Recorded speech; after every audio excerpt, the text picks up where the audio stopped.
সবাই ভাবে রাহাত রাতে ঘুমায়, কিন্তু সত্যটা হল রাহাত কখনো পুরো ঘুমায় না। রাত গভীর হলে এতিমখানার সব আলো নিভে যায়।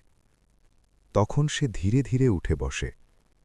কারো সঙ্গে কথা বলে না, কাউকে ডাকে না, শুধু বুকের ভেতর থেকে একটা পুরনো কাগজ বের করে। কাগজটা ভাঁজ করা, অনেক পুরনো।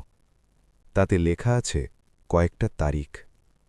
একটার পাশে লাল দাগ, আজকের তারিখ। রাহাত আঙুল দিয়ে তারিখটার উপর চাপ দেয়, তারপর ফিসফিস করে বলে, আর ৬ দিন।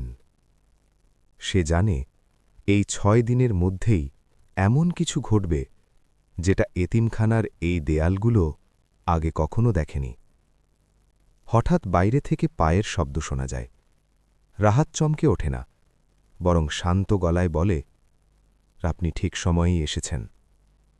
কিন্তু দরজার ওপাশে যে মানুষটা দাঁড়িয়ে আছে, সে কি বন্ধু, নাকি সেই সত্যের অংশ যেটা রাহাত লুকিয়ে রেখেছে?